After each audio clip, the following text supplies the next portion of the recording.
नमस्कार, स्वागत है आप सभी का 20 मिनट 20 खबर में। मैं हूं आपके साथ हेमंत कुमार। अगले 20 मिनट में आपको हम 20 अहम खबरों से रूबरू करवाने वाले हैं। तो चलिए शुरू करते हैं 20 मिनट में 20 खबरों का सिलसिला। कॉलर पकड़कर एक दूसरे को बुरी तरह पीटते इन लोगों ने अंचल कार्यालय को ही रणक्षेत्र बना दिया। दरअसल बिहार के बांका के अमरपुर अंचल कार्यालय में अंचलाधिकारी के सामने जमीन के विवाद को लेकर सुनवाई चल रही थी। सुनवाई के दौरान ही दोनों पक्षों ने एक दूसरे पर लात घूंसे बरसाने शुरू कर दिए। पकड़ा पकड़ी और लात घूंसे से कार्यालय में माहौल गर्मा गया। लोगों ने ऑफिस में दोनों पक्षों के लोगों को शांत करवा दिया, लेकिन ऑफिस से बाहर निकलते समय इन लोगों ने फिर एक राउंड मारपीट शुरू कर दी। मामले पर सीओ ने बताया कि महोता गांव के अवध किशोर शर्मा ने जमीन नापी के लिए अंचल में आवेदन दिया था, जिसे लेकर उन्होंने दोनों पक्षों को कार्यालय में बुलाया था। लेकिन इसी बीच दोनों पक्षों के बीच गाली गलौज के साथ मारपीट शुरू हो गई। दोनों पक्षों के लोग सीओ के चैम्बर से बाहर निकलकर भी मारपीट करने लगे। घटना की सूचना मिलने पर पुलिस वहां पहुंची, लेकिन तब तक दोनों पक्षों के लोग वहां से निकल चुके थे। हर साल की तरह इस बार भी लेक सिटी उदयपुर पर्यटकों का पसंदीदा ठिकाना बना हुआ है।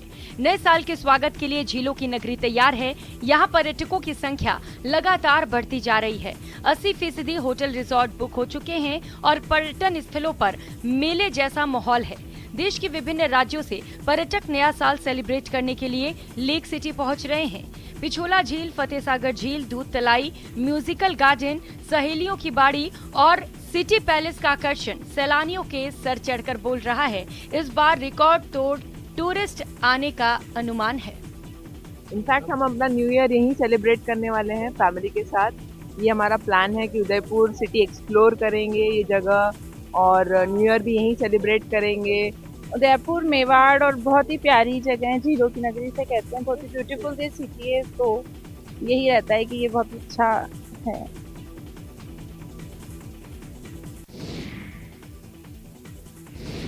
नए साल की शुरुआत पर अगर बाबा विश्वनाथ के दर्शन प्राप्त हो जाएं, उनका आशीर्वाद मिल जाए तो काल भी बेबस हो जाता है। तस्वीरें बाबा की नगरी वाराणसी की हैं। वैसे तो काशी कॉरिडोर के बनने के बाद ही बाबा विश्वनाथ मंदिर में आने वाले श्रद्धालुओं की संख्या में काफी इजाफा हुआ है, लेकिन नए साल पर यहां भोले के भक्तों का सैलाब उमड़ता है। इसे देखते हुए काशी विश्वनाथ मंदिर में बाबा विश्वनाथ के दर्शनों के लिए आए श्रद्धालुओं को लेकर नई व्यवस्था लागू की गई है। नई व्यवस्था के तहत बाबा विश्वनाथ को स्पर्श करने पर रोक लगा दी गई है। इस साल के अंतिम दिन यानी कि 31 दिसंबर और 2023 के पहले दिन यानी कि 1 जनवरी को काशी विश्वनाथ मंदिर में श्रद्धालुओं को झांकी के माध्यम से दर्शन मिल सकेगा। इस दिन श्रद्धालुओं की संख्या और उनकी सुविधा को ध्यान में रखते हुए मंदिर प्रशासन ने ये व्यवस्था लागू की है। इन 2 दिनों के लिए वीआईपी दर्शन पर भी मंदिर प्रशासन ने रोक लगा दी है। उम्मीद जताई जा रही है कि नए साल में काशी विश्वनाथ मंदिर में 5 लाख से अधिक श्रद्धालु पहुंच सकते हैं। कड़ाके की ठंड के चलते उत्तराखंड के ऊंचाई वाले इलाकों में पानी जम गया है। झरने जम चुके हैं। सभी चौक चौराहों पर आग जलाकर लोग ठंड से बचने की कोशिश कर रहे हैं। सर्दी के सितम से सैलानी परेशान हैं, लेकिन उन्हें मलाल है कि इस बार बर्फबारी देखने की उनकी आस अब तक पूरी नहीं हुई। हमको बहुत ज़्यादा ठंडा है। औली में भी बहुत ज़्यादा ठंडी है, यहाँ पर भी है जोशीमठ में, पर बर्फ़ नहीं मिली। बर्फ़ की कमी होने के कारण पूरे बच्चे, फैमिली मेम्बर सब निराशी हैं। औली घूमने आए थे, अभी यहाँ जोशीमठ भी रुके हैं। आज भी रुद्रप्रयाग जाके आए, विष्णुप्रयाग जाके आए। बहुत अच्छा क्लाइमेट है, बहुत बढ़िया है। खाली इतना है कि औली में हमने सोचा था कि बर्फ़ मिलेगा, लेकिन बर्फ़ कम मिला ही नहीं। न्यू ईयर के लिए अब धीरे धीरे सैलानी पहाड़ का रुख कर रहे हैं, लेकिन जो कड़ाके की ठंड है वो पहाड़ों में लोगों के लिए काफ़ी मुश्किलें भरे हालात पैदा कर रही है। अगर बर्फ़बारी की बात करें तो मौसम विभाग ने अभी अगले 8 से 10 दिन तक पहाड़ों में बारिश और बर्फबारी का जो पूर्वानुमान जताया है उसमें कम बारिश और कम बर्फबारी बताई गई है, लेकिन आने वाले दिनों में लोगों को ये इंतजार है कि पहाड़ों में अच्छी खासी बर्फबारी हो। जिस जगह पर युवा आइस स्केटिंग की बारीकियां सीख रहे हैं वो किन्नौर जिले की मशहूर नाको झील है। बुधवार को बर्फ से जमी झील पर आइस स्केटिंग प्रशिक्षण शिविर का आगाज हुआ। शिविर में पूखंड की होंगरंग वैली के 20 युवक युवतियां आइस स्केटिंग के गुर सीख रहे हैं। बौद्ध गुरु सोमंग रिम्पोछे की हामी के बाद शिविर लगाया गया है। आपको बताते चले कि हिमाचल प्रदेश के किन्नौर की नाको झील विश्व के उन विख्यात झीलों में से एक है जिस पर सर्दियों में आइस स्केटिंग और फुटबॉल का आयोजन किया जाता है। इस बार भी नाको झील पूरी तरह से जम चुकी है। ऐसे में आइस स्केटिंग एसोसिएशन ने जिला स्तरीय आइस स्केटिंग कैंप का आयोजन किया है। 3 दिनों तक चलने वाले इस कैंप में दर्जनों बच्चे प्रतिभागियों के रूप में हिस्सा ले रहे हैं। अंतिम दिन आइस स्केटिंग की एक प्रतियोगिता भी कराई जाएगी। इस प्रतियोगिता में अव्वल आने वाले प्रतिभागियों को सम्मानित किया जाएगा।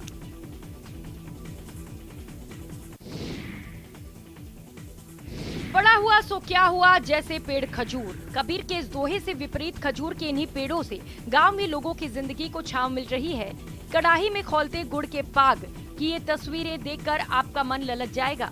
झारखंड के साहिबगंज के मनरो प्रखंड क्षेत्र में कारीगर खजूर के पेड़ से निकले रस से गुड़ बना रहे हैं। खजूर के पेड़ से निकाले गए रस से केमिकल फ्री तकनीक से गुड़ बनाया जा रहा है जो शरीर के लिए बेहद लाभदायक है। दरअसल प्रखंड क्षेत्र के पहाड़िया गांव क्षेत्र में खजूर का पेड़ काफी मात्रा में पाया जाता है।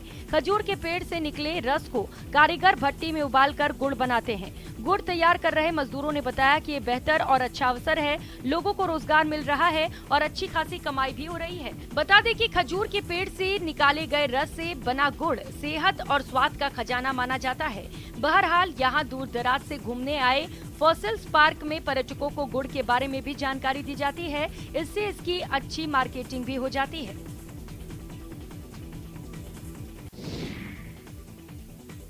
ये वो जीव हैं जिसे पहाड़ का भूत कहते हैं। तस्वीरें हिमाचल प्रदेश के लाहौल स्पीति की है जहां स्नो लेपर्ड देखा गया है।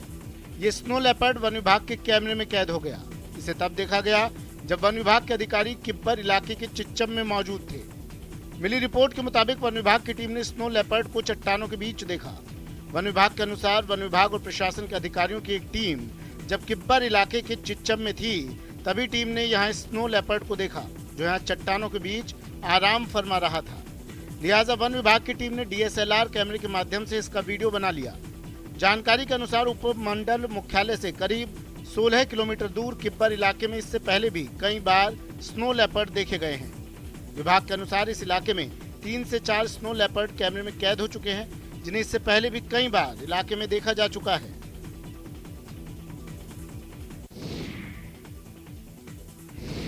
तापमान के घटते जाने से सर्दी अब बढ़ती जा रही है। इससे इंसानों से लेकर बेजुबानों की मुश्किलें भी बढ़ने लगती हैं। यही वजह है कि चिड़ियाघर में इसे लेकर खास एहतियात बरते जा रहे हैं। तेंदुआ, बाघ, शेर जैसे जानवरों को ठंड से बचाने के लिए उनके कक्षों में तख्ते बिछा दिए गए हैं। इसके अलावा ब्लोअर और हीटर का भी इंतजाम किया गया है। जी हां, बढ़ती सर्दी को देखते हुए असम के गुवाहाटी के चिड़ियाघर में जानवरों के लिए खास व्यवस्था की गई है। बाघों और शेरों के तापमान को गर्म रखने के लिए उनके बाड़े के बाहर हीटर लगाया गया है ताकि उन्हें ठंडी हवाओं से बचाया जा सके। रात में हम लोग हीटर लगा देते हैं सब टाइगर को, बाकी हम सबको देखभाल अच्छे से करते हैं। हमारे यहाँ ठंडा का मौसम में अभी देखिए जिस एनिमल को हमको हीटर ज़रूरत है उसका हीटर लगाया गया है। कहीं लाइट लगाया गया है 100-200 पावर का। तो वहीं चिड़ियाघर प्रशासन की ओर से हिरण और दूसरे जानवरों के लिए भी हीटर के अलावा रजाई और मोटे कपड़ों का भी इंतजाम किया गया है। हरी भरी सब्जियां, स्वाद और सेहत का खजाना, लेकिन सब्जी की ये फसल यूपी के मैनपुरी जेल में लहलहा रही है। इस जेल में अब सब्जी खरीदने की जरूरत नहीं पड़ती क्योंकि जेल परिसर में उगाई गई सब्जी से ही जरूरतें पूरी हो जाती हैं। ये सब हो रहा है बंदियों की किसानी की वजह से। दरअसल मैनपुरी जेल में बंदियों को आपराधिक प्रवृत्ति से दूर करके उन्हें रचनात्मक कार्यों से जोड़ने और स्वावलंबी बनाने के लिए ये पहल की गई है, जिसके चलते जेल परिसर के खेत में बंदी हरी सब्जियों की खेती कर रहे हैं। जेल के खेत में उगाई गई हरी सब्जियां ही बंदियों को खाने में दी जा रही है और दूसरे जिलों में भी भेजी जा रही है। हम लोग सब्जी उगा रहे हैं और बेस्ट पार्ट हमारी इस कृषि इनिशिएटिव का ये है कि न सिर्फ हम अपनी सेल्फ सफिशिएंसी को हमने अचीव किया है बल्कि हम सरप्लस प्रोडक्शन करते हैं। खास बात है कि जेल में सब्जी का उत्पादन जैविक खेती पर आधारित है। सब्जी का उत्पादन कर जेल प्रशासन अपने मेस का खर्च भी मेंटेन कर रहा है। इतना ही नहीं, प्रशासन की तरफ से बंदियों को सब्जी की खेती के लिए साधन भी उपलब्ध कराए जा रहे हैं। कामयाबी हासिल करने के बाद घर पहुंचने की खुशी भला शब्दों में कैसे बयान की जा सकती है। इसे दमकती आंखें और चमकते चेहरे से ही महसूस किया जा सकता है। जयपुर से आई ये तस्वीरें राजस्थान की पहली महिला बॉडी बिल्डर प्रिया सिंह मेघवाल की है, जिन्होंने थाईलैंड के पटाया में आयोजित हुई 39वीं अंतर्राष्ट्रीय महिला बॉडी बिल्डिंग प्रतियोगिता में गोल्ड मेडल जीता, दुनिया में भारत का नाम रोशन किया। दूसरों को देख प्रिया सिंह ने जिम में ट्रेनिंग ली और राजस्थान की पहली महिला बॉडी बिल्डर बन गई। मूल रूप से बीकानेर की रहने वाली प्रिया की शादी सिर्फ 8 साल की उम्र में ही कर दी गई थी। 5वीं तक पढ़ी प्रिया की शादी ससुराल जाते ही बंद कर दी गई। ससुराल में घूंघट लगाकर भेड़ बकरियां चराती थी। घर पर उस वक्त चूल्हे पर खाना बनाया जाता था, जिसके लिए लकड़ियों की भी व्यवस्था करनी होती थी। परिवार की खराब आर्थिक हालात के चलते प्रिया सिंह ने जिम में नौकरी के लिए आवेदन किया। यहाँ उन्हें उनकी पर्सनैलिटी की वजह से नौकरी मिल गई। इसके बाद दूसरों को देख प्रिया ने जिम में ट्रेनिंग ली और राजस्थान की पहली सफल महिला बॉडी बिल्डर बनी।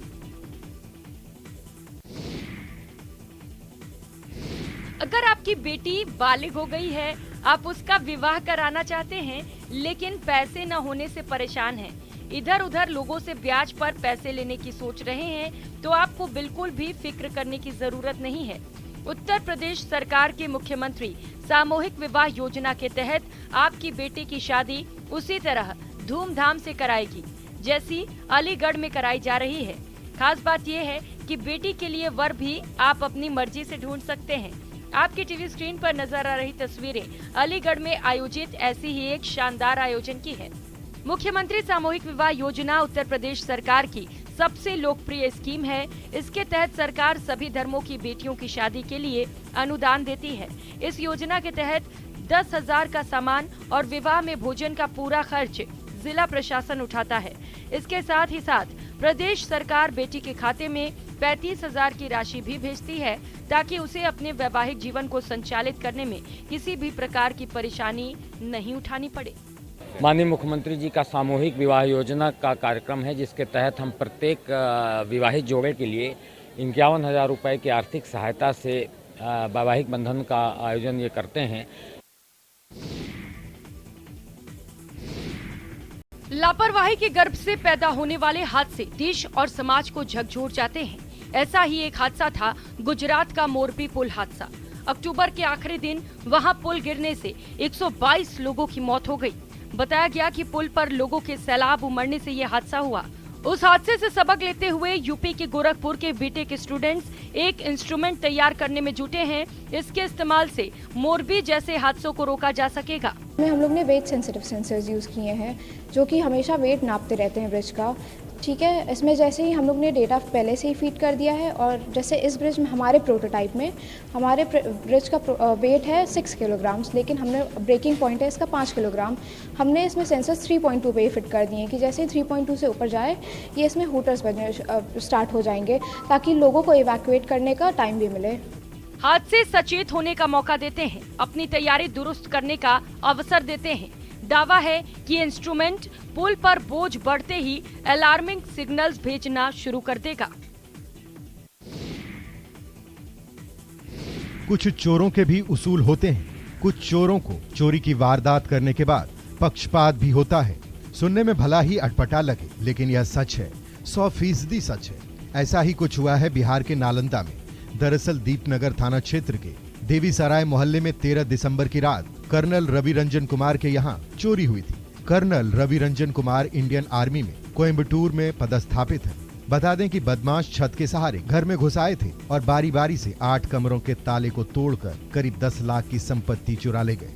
चोरी के सामान में कई कीमती जेवरात, टीवी और कैश शामिल थे। चोरी का केस थाने में दर्ज कराया गया था, लेकिन कुछ दिनों बाद कर्नल के घर के बाहर चोरी हुआ कुछ सामान रखा हुआ मिला। कहा जा रहा है कि चोरी हुई इन सामानों को घर के बाहर छोड़ा गया है। लोगों ने इसकी सूचना पुलिस को दी। पुलिस के लिए भी ये मामला अजीबोगरीब है।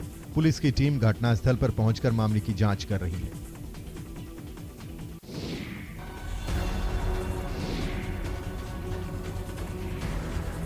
क्या मोबाइल फोन किसी की जान बचा सकता है? जी हाँ, सुनने में बिल्कुल किसी फिल्म का सीन लगेगा, लेकिन ऐसा हुआ है ग्वालियर के 4 शहर के थाना इलाके में, जहां बीती शाम 2 नकाबपोश बदमाश लूट के इरादे से एक किराना दुकान में पहुंचे। बदमाश सीधे दुकान में अंदर घुसे और गल्ला खोलकर रुपए निकालने लगे। जब व्यापारी ने नहीं रोका तो एक बदमाश ने कट्टा निकाल लिया और फायरिंग शुरू कर दी। इसी में गोली दुकानदार के बेटे के सीने में लगी, जहां उसने जेब में मोबाइल रखा हुआ था। बदमाश ने जब फायर किया तो गोली मोबाइल में लगकर नीचे गिर गई, जिससे उसकी जान बच गई। इसी बीच दुकान पर भीड़ जम गई। इसके बाद व्यापारी ने बहादुरी दिखाते हुए एक आरोपी को हथियार समेत दबोच लिया और उसे पुलिस के हवाले कर दिया। हालांकि भीड़ देखकर दूसरा बदमाश वहां से भागने में कामयाब रहा। ये पूरी घटना वहां लगे सीसीटीवी में कैद हो गई। फिलहाल पुलिस ने मामला दर्ज कर लिया है, दूसरे आरोपी की तलाश में जुट गई है।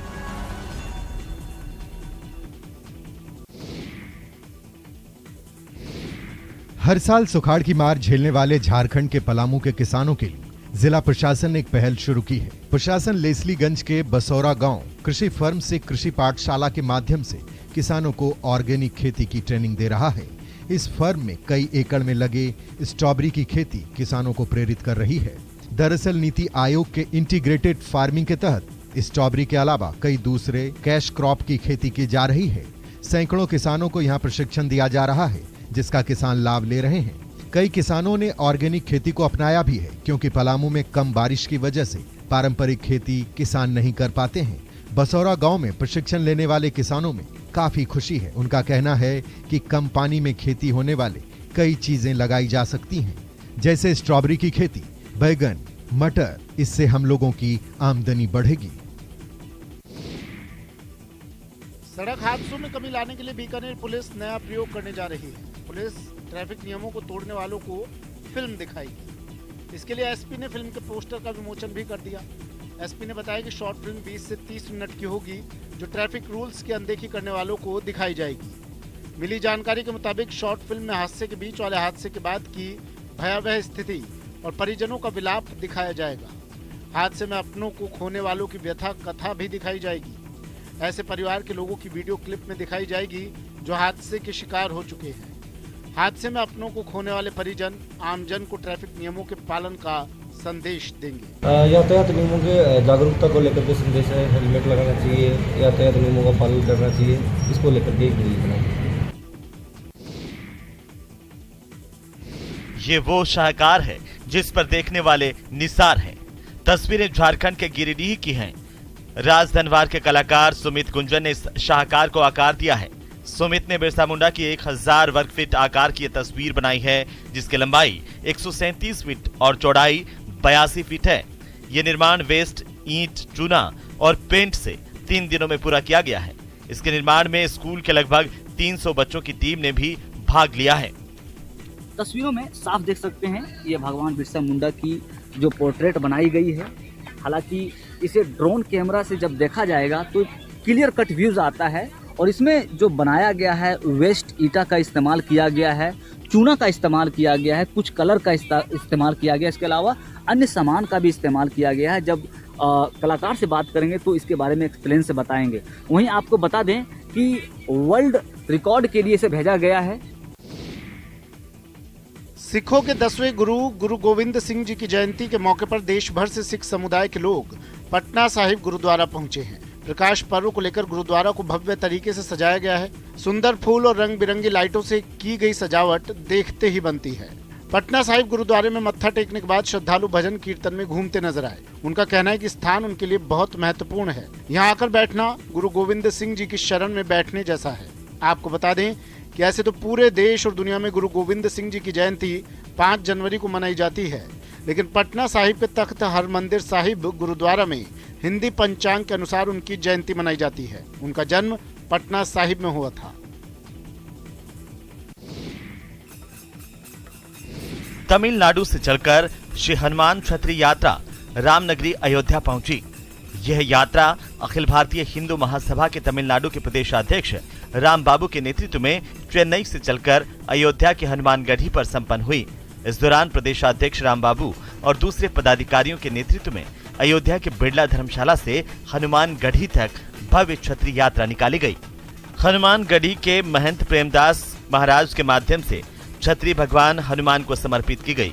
वहीं छत्री यात्रा निकालने से पहले अयोध्या आगमन पर हिंदू महासभा जिला अयोध्या के पदाधिकारियों ने तमिलनाडु के प्रदेशाध्यक्ष रामबाबू और उनके 50 सदस्यीय प्रतिनिधि मंडल का फूल मालाओं से भव्य स्वागत किया।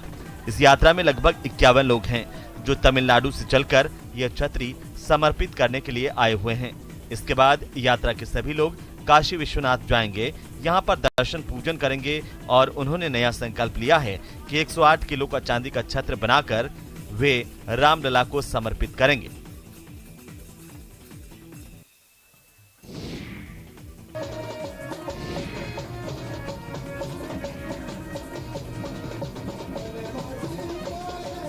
उत्तरकाशी में 2 दिवसीय जनपद स्तरीय युवा महोत्सव में रंगारंग कार्यक्रमों की धूम देखते ही बन रही है। महोत्सव में जनपद के 6 विकास खंडों से 18 टीमें भाग ले रही, जिनके बीच लोकगीत, लोक नृत्य और एकांकी नाटक प्रतियोगिता का आयोजन किया जा रहा है। पहले दिन लोक नृत्य प्रतियोगिता का आयोजन किया गया, जिसमें कलाकारों ने हारुल, तांदी, पावंड और देवलांग जैसे नृत्यों की शानदार परफॉर्मेंस दी। पहले दिन इस प्रतियोगिता में जनपद की संस्कृति के कई रंग देखने को मिले। कार्यक्रम को देखने आए दर्शक जनपद की संस्कृति से रूबरू हुए। जिला युवा कल्याण अधिकारी विजय प्रताप भंडारी ने कहा कि जनपद स्तरीय महोत्सव में प्रथम स्थान प्राप्त करने वाली टीमें 2 जनवरी को राज्य स्तरीय युवा महोत्सव देहरादून में परफॉर्म करेंगी। सांस्कृतिक जो कार्यक्रम में जो हमारी संस्कृति की झलक जो बिखेर रहे हैं वो अद्भुत है और इससे जो है हमारे पूरे जिले के और जनपद मुख्यालय में क्योंकि कार्यक्रम हो रहा है तो जनपद मुख्यालय स्तर के जो हमारे युवा साथी होंगे। तो चलिए इसी के साथ ही इस बुलेटिन में फिलहाल इतना ही। नमस्कार।